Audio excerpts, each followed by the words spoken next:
السلام عليكم، تحياتي للجميع. البوليزاريو تنسحب من المفاوضات. شكون انت ومصدرك؟ انا بعدا كاين كيعجبوني كيدير في استوديو، كيولي عنده واحد 200,000 ولا 300,000 ديال المتابعات، كيولي يصدر القرارات. هاد بزاف ديال القنوات كيديروا هادشي، كيقول لك البوليزاريو انسحبت من المفاوضات. شنو هو الدليل؟ ولكن دابا انت الا مشينا معك في هذا الطرح، امريكا قالت لك المفاوضات غاديه ايجابيه، مسعد بولس قال المفاوضات غاديه ايجابيه. فشنو هو السبب اللي بنيتي عليه انت القناعات ديالك على ان البوليزاريو انسحبت من الاستفتاء وتمسكت بتقرير المصير، انسحبت من المفاوضات وتمسكت بالاستفتاء وحق تقرير المصير؟ هذا كنخاطب قنوات مغربيه انا، لان حشومه اننا العدو ديالنا نعطيه قيمه باش نديرو محتوى. طيب حشومه هو ماشي البوليزاريو وقعات على الحكم الذاتي، ولكن هاد المحللين ديال 4 دريال شنو وقع لهم؟ وانا نقول لك هاد المحللين ديال 4 دريال شنو وقع لهم، وهادشي كامل غتسمعوا هاد الايامات تتوالى.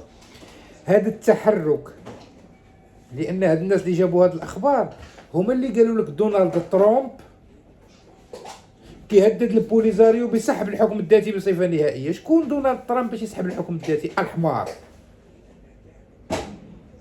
الحكم الذاتي راه مقترح مغربي، تكون البوليزاريو في المعادله ما تكونش، الحكم الذاتي غيسد به المغرب الملف. باي صفه ترامب يهدد بسحب الحكم الذاتي؟ باي صفه؟ شنو رئيس المغرب؟ ملك المغرب؟ شكون؟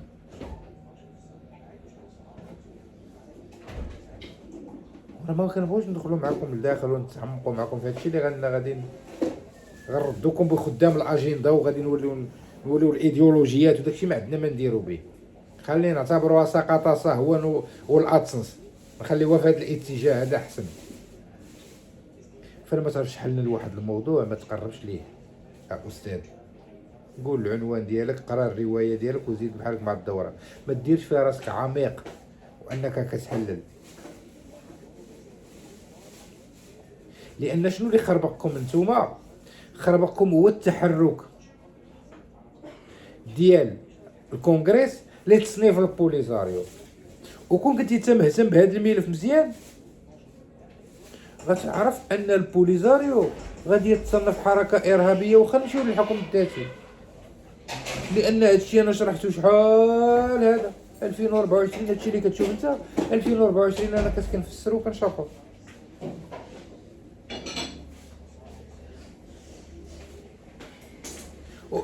والبوليزاريو تقسمت على 3، وهو باش تسيطر على الفكر الارهابي في المنطقه. لان اليوم التهم الموجهه من طرف البنطاغون هي تهم خطيره ديال البوليزاريو.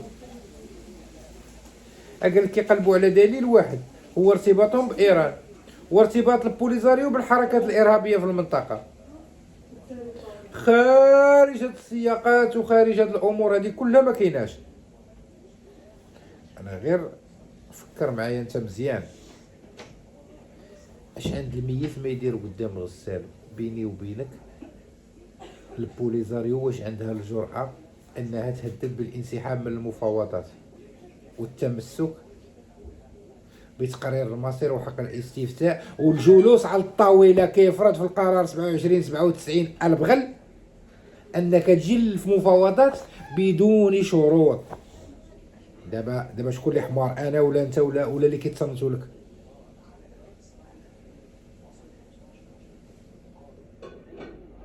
واش فهمتي القرار الاممي؟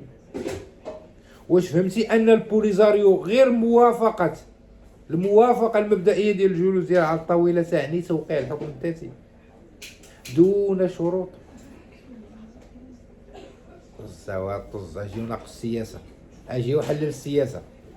اصحاب السياسه كرافاطه ولا السياسه استوديو تلصق مايك هنا. ماشي السياسه بحال هكا، السياسه ماشي بحال هكا. السياسه ماشي توجد لوراء، لان هذه ماشي سياسه، هذه راه شدا كتاب في يدك بعيد كل بعد. ها روايه هذه شتا حطها قدامك وغدير التحليل.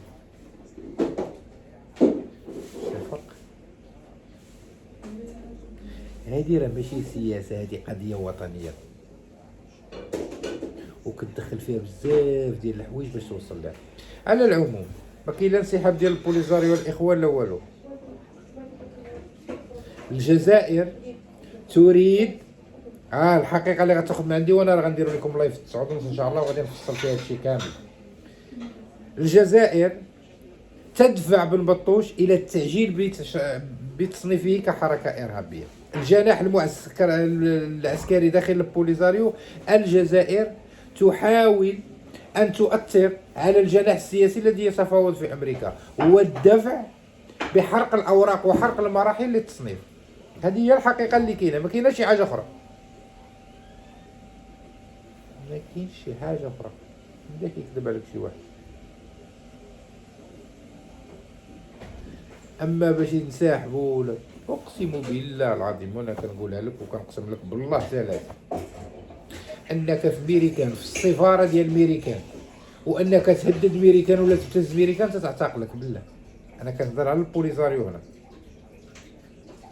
اقسم بالله تتعتقلهم امريكا، تدير لهم ملف ارهابي من داخل السفاره.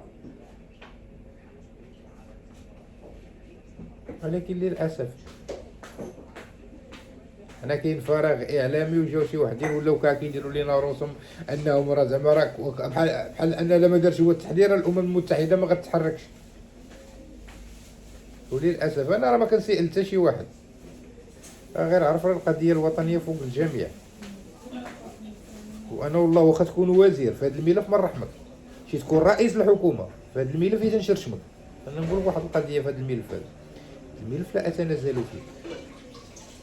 ما تعرفش لي سير تكمش، سير دير الطبخ ولا دير شي حاجه اخرى. وشنو فيها كاع انت الا ما نشرتيش اليوم كاع، الا ما نشرتيش اليوم وما نشرتيش 48 ساعه، شنو المشكل؟ الا ما نشرتي ما غيوقع والو، بالعكس مصداقيتك عند الناس كتزيد تقوى، وقوي مصداقيتك. ولا لا داك الكونتور داك العداد اللي كيحسب ما خصوش يوقف.